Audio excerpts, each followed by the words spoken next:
புதுச்சேரியில் மண்டல அளவில் நடைபெற்ற அறிவியல் கண்காட்சியை முதலமைச்சர் ரங்கசாமி துவக்கி வைத்து பார்வையிட்டார். இதில் பேரிடர் காலத்தில் மின்சார விபத்தை தடுப்பது, சாணம் மூலம் மீத்தேன் தயாரித்து ராக்கெட் எரிபொருள் தயாரித்தல் உள்பட சுமார் 400க்கும் மேற்பட்ட அறிவியல் படைப்புகள் காட்சிப்படுத்தப்பட்டிருந்தன.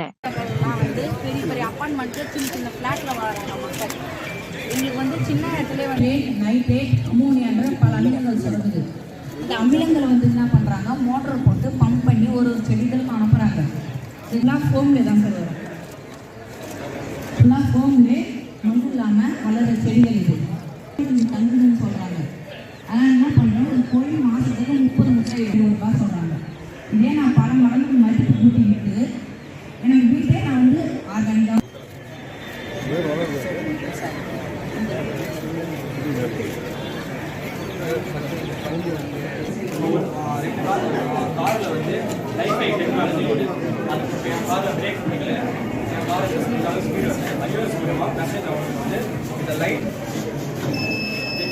என் காரில் எனக்கு ப்ராப்ளம்னா இதில் பிரேக் சிஸ்டம் ஐயா, இந்த பிரேக் சிஸ்டம் மூலமாகவே என் காரில் ப்ராப்ளம் சொல்லிட்டு வர காருக்கு வந்து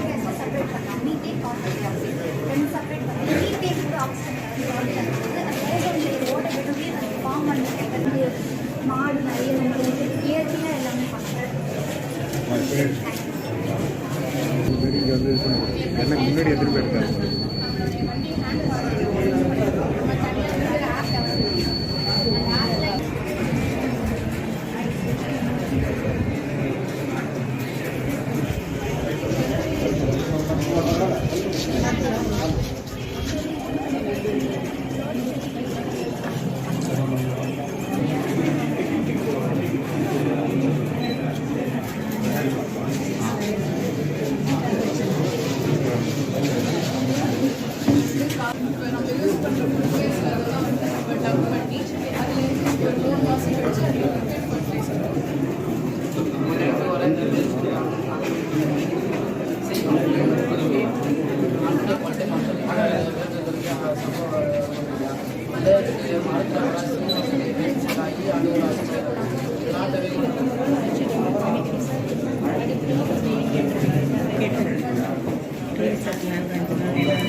Laser communication relay demonstration. இது மாதிரி பண்ணும்போது நம்ம ஸ்பேஸ்லேருந்து இடத்துக்கு சீக்கிரமாக போய் மெசேஜ் ரீச் பண்ணிடலாம் சார். இதை யூஸ் பண்ணுறது ரொம்ப காஸ்ட் கம்மி சார். அது ரொம்ப காஸ்ட் இருக்குது. இது வெயிட் இல்லாமல் இருக்குது சார். பவர் கம்மியாக தான் சார் தேவைப்படும். இது use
very good. Very good.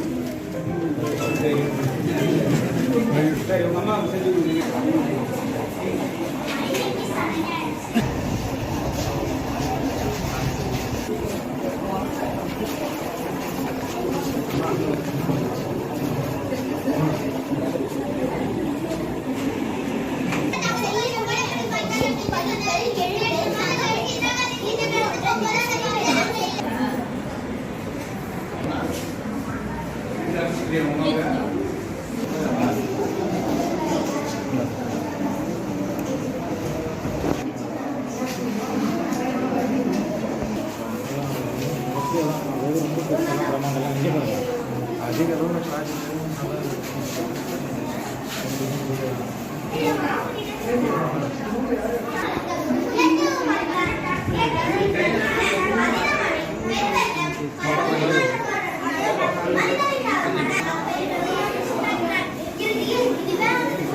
Sir எப்படி அங்கே பாருங்க sir madam madam madam please madam thank you sir okay sir அப்படியே இங்கே ஒன்று மாட்டிங்க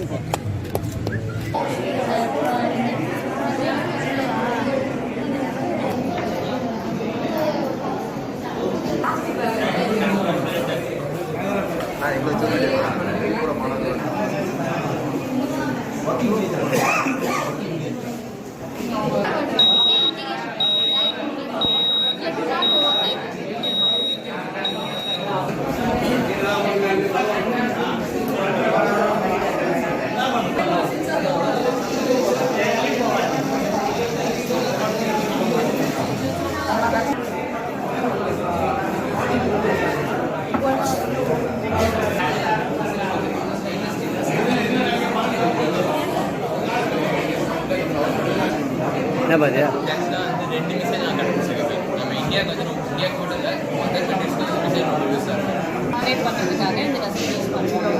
இதில் வந்து சென்சார் இருக்கிறதுனால அதே கண்டுபிடிச்சிடும் எந்த வெசல் கெட்டாக இருக்குது எல்லாம் நிறையா இருக்குது. Solar panel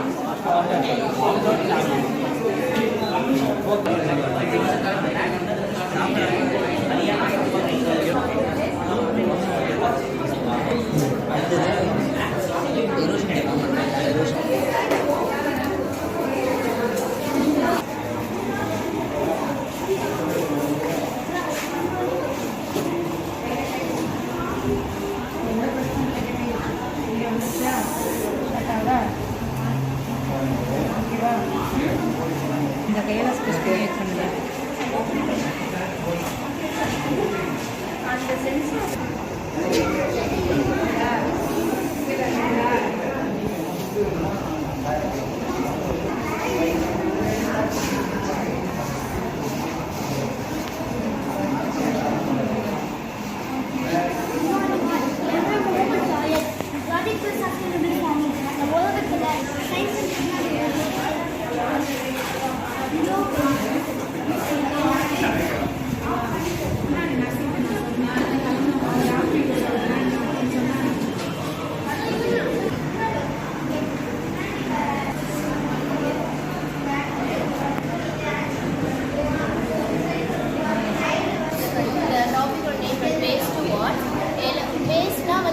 biodegradable. இந்த வேஸ்ட்டெல்லாம் எரிச்சு இது மூலமா எலக்ட்ரிசிட்டி ஜென்ரேட் பண்ணுறது தான் இந்த ப்ராஜெக்டோட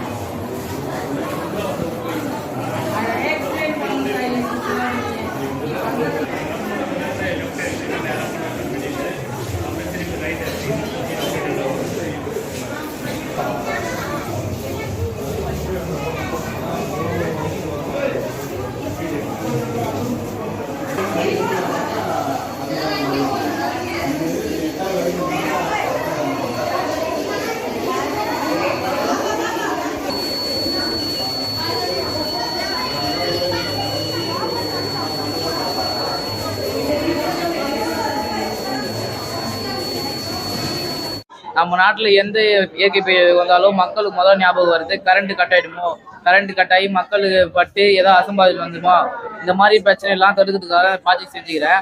இப்போ கரண்ட் கட் ஆகுது முக்கியமான காரணமே ஒரு கம்பி டச் ஆகி ஷார்ட் ஆகுறதோ இல்லை கரண்ட் கம்பி அறுந்து கீழே விழுத்தோ இந்த மாதிரி நடக்கும்போது தான் கரண்ட் இந்த மாதிரி நம்மளுக்கு நிற்கும்.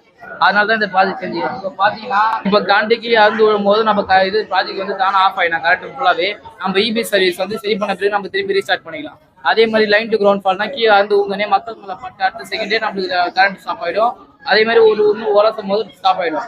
இது எல்லாமே இபி ஆஃபீஸுக்கு வந்து மெசேஜ் போகும். இபி ஆஃபீஸ் மெசேஜ் போகணும் அவங்க தானாக வந்து சரி பண்ணுவாங்க. சரி பண்ண பிறகு நம்ம திரும்பி ரீஸ்டார்ட் பண்ணிக்கலாம் கரண்ட்டு. இதனால கரண்ட் வந்து ரொம்ப நேரம் நிற்கிறத வந்து தவிர்க்கலாம், எந்த அசம்பாவிதம் நடக்காது. அதே மாதிரி இதுக்கு மக்கள் ஒருத்தர் இறந்துட்டா நிவாரணம் வந்து 1 கோடி 1 லட்சத்து ஏதோ அதிகமாக கொடுக்குறாங்க. இது செய்யறதுக்கு கம்மியான காசு ஆகும். இது மூலமா அவங்களுக்கு நிவாரணம் கொடுத்து இந்த மாதிரி ப்ராஜெக்ட் செஞ்சு அவங்கள உயிரை காப்பாற்றுவோம், நம்மளுக்கு எல்லா உயிரும் காப்பாற்றுவோம். அதுவும் ஸோ நார்மலாக நம்ம as usual ராக்கெட் எப்படி அனுப்புவோம்னா ஹைட்ரஜன் ப்ளஸ் ஆக்சிஜன் வச்சு அனுப்புவோம். நம்ம என்ன பண்ண போறோம்னா மீத்தேன், அதாவது மாட்டு சாணத்துல இருந்து பயோகேஸ் எடுப்போம் இல்லையா, பயோகேஸ்ன்றது மீத்தேன் கூட கார்பன் டை ஆக்சைடு இருக்கிறது. அதை கார்பன் டை ஆக்சைடையும் மீத்தேனும் தனியா பிரிச்சுட்டு மீத்தேன் மட்டும் வச்சு அதை ஃபியூலா மாத்தி ராக்கெட் அனுப்ப போறோம். இது எதுக்கு அப்படின்னு பாத்தீங்கன்னா, நார்மலா நீங்க ஹைட்ரஜன் பிளஸ் ஆக்சிஜன் ராக்கெட் அனுப்பும் போது ஓசோன் லேயர் அதிகமா பொல்யூஷன்னால ஓட்டை ஆகுது. பட் இந்த மாதிரி மீத்தேன் யூஸ் பண்ணும்போது அந்த ஓசோன் லேயர் ஓட்டையானதையும் அந்த ஓட்டையை ஃபார்ம் பண்றதுக்கான கெப்பாசிட்டி மீத்தேனுக்கு இருக்கு. ஸோ இயற்கையாகவும் நம்மளால மீத்தேனை கிரியேட் பண்ண முடியும். நார்மலா இப்போ அண்டர் கிரவுண்ட்ல இருந்தா மீத்தேன் எடுக்கிறாங்க. இதனால அண்டர் கிரவுண்ட்ல மீத்தேன் சுரங்க பாதையெல்லாம் யூஸ் பண்ணி எடுக்கும்போது அது அண்டர் கிரவுண்ட் டேமேஜ் பண்ணுது. பட் இந்த மாதிரி நம்ம கிடைக்கிற மாட்டு சாணத்தை வச்சே நம்மளால மீத்தேன் எடுக்கும் போது நேச்சுராவும் நம்மளால மீத்தேன் கிரியேட் பண்ண முடியும். அதே மாதிரி ஓசோன் லேயர்ல இருக்க ஓட்டையை அடைக்க முடியும், பொல்யூஷனை ரெடியூஸ் பண்ண முடியும். இதுதான் இந்த ப்ராஜெக்ட். என் பேரு கேஷிகா. எக்ஸிபிட்டோட name laser communication relay demonstration. இப்போ ஸ்பேஸ்ல இருந்து எர்த்துக்கு கம்யூனிகேட் பண்ணா ரேடியோ வேவ்ஸ் மூலமா கம்யூனிகேட் பண்ணுவாங்க. ரேடியோ வேவ்ஸ் வந்து ஸ்பேஸ்ல இருந்து எர்த்துக்கு ரீச் ஆக எப்படியும் 1 வீக் ஆகும். அது வந்து ரீச் ஆகிறதுனால இமிடியேட்டா எடுக்க வேண்டிய இன்ஃபர்மேஷன்ஸ்ல எடுக்க முடியாம போகுது. இதுவே நாங்க யூஸ் பண்றது வந்து laser communication relay demonstration. Laser வந்து எப்படி பர்டிகுலர் ஸ்பெக்ட்ரம்ல தான் பாஸ் ஆகுன்றதுனால இத்தனை கம்யூனிகேஷன்கள்ல லேசர் எடுத்திருக்கோம். லேசர் வந்து ரொம்ப எஃபெக்டிவா யூஸ் ஆகுன்றதுனால லேசர் கம்யூனிகேஷன் யூஸ் பண்ணியிருக்கோம். இந்த லேசர் கம்யூனிகேஷன் யூஸ் பண்ணது மூலயமா ரேடியோ வேவ்ஸோட 10 டைம்ஸ் ஃபாஸ்டரா நம்ம லேசர் கம்யூனிகேஷன் மூலயமா அனுப்பிச்சு விட்டுறலாம், டேட்டாவெல்லாம் டிரான்ஸ்மிட் பண்ணிடலாம். இது வைக்கிறதுக்கு அதிகமா இடம் தேவைப்படாது, ரொம்ப கம்மியான பவர் தான் தேவைப்படும் இதுக்கு. இது நம்ம சேட்டலைட்ல யூஸ் பண்றது மூலியமா அதிகமான நம்மளுக்கு அட்வான்டேஜஸ் இருக்கும் ஃபியூச்சர்ல. இப்போ இதுவே ரேடியோ வேவ்ஸ் யூஸ் பண்றதுனால அதிக டிஸ்ட்ராக்ஷன்ஸ்லாம் இருக்கும். இதுவே நம்ம லேசர் கம்யூனிகேஷன் பண்ண மூலியமா டைரக்டா வந்து எர்த்தை ரீச் பண்றது மூலயமா நம்மளுக்கு அதிகமாக டிஸ்ட்ராக்ஷன்ஸ்லாம் இருக்காது. இது நம்ம பார்க்கும்போது இன்விசிபிள்ன்றதுனால நம்ம ஸ்பேஸ்ல இருந்து எர்த்துக்கு ஈஸியாக கம்யூனிகேட் பண்ணலாம், சேட்டலைட்ல இருந்து சேட்டலைட்டுக்கும் கம்யூனிகேட் பண்ணலாம். இது யூஸ் பண்ணுறது மூலயமா லேசர் கம்யூனிகேஷன் யூஸ் பண்ணுறது மூலயமா நிறைய அட்வான்டேஜஸ்லாம் இருக்கு. இதனால நம்ம ஈஸியா ரேடியோ வேவ்ஸோட 10 டைம்ஸ் ஃபாஸ்டரா நம்ம அங்க வந்து எல்லாத்தையும் அனுப்பிச்சு விட்டுறலாம் மெசேஜை. இதுக்கு அதிகமாக பவர் தேவைப்படாது, காஸ்ட்டும் கம்மி. புதுவை அரசின் கல்வித்துறை சார்பில் 2/1/2025 அன்று மண்டல அளவிலான அறிவியல் கண்காட்சி PM ஸ்ரீ மரமலையாடி மேல்நிலைப் பள்ளியில் இன்று துவங்கியது. முதலமைச்சர் அவர்கள் தலைமையேற்று இந்த கண்காட்சியினை துவக்கி வைத்து சிறப்புரை ஆற்றினார்கள். மாணவர்களுடைய படைப்புகளை மிகவும் ஆர்வமாக முதலமைச்சர் அவர்கள் பார்வையிட்டு மாணவர்களை ஊக்கப்படுத்தினார். இந்த மண்டல அலுவலகத்தில் தேர்வு செய்யப்பட்ட மாணவர்கள் அடுத்து 6-7 நடக்கக்கூடிய மாநில அளவில் நடக்கக்கூடிய அறிவியல் கண்காட்சியில் இதே பள்ளியில் கலந்து கொள்வார்கள். அதில் காரைக்கால், மாகே, ஏனாம் ஆகிய பிராந்தியங்களை சேர்ந்த மாணவர்களும் அந்த மாநில அளவிலான கண்காட்சியில் கலந்து கொள்வார்கள். அதில் சிறப்பு தேர்ச்சி பெற்றவர்களுக்கு பரிசுகளை 7ஆம் தேதி நடக்கக்கூடிய வேலிடிட்டி ஃபங்க்ஷனில் அவங்களுக்கு அந்த பரிசுகளை மாண்புமிகு துணைநிலை ஆளுநர் அவர்கள் முன்னிலையில் வழங்கப்பட இருக்கிறது. தனியார் மற்றும் அரசு பள்ளியைச் சேர்ந்த 400 படைப்புகள் இதில் வைக்கப்பட்டிருந்தன.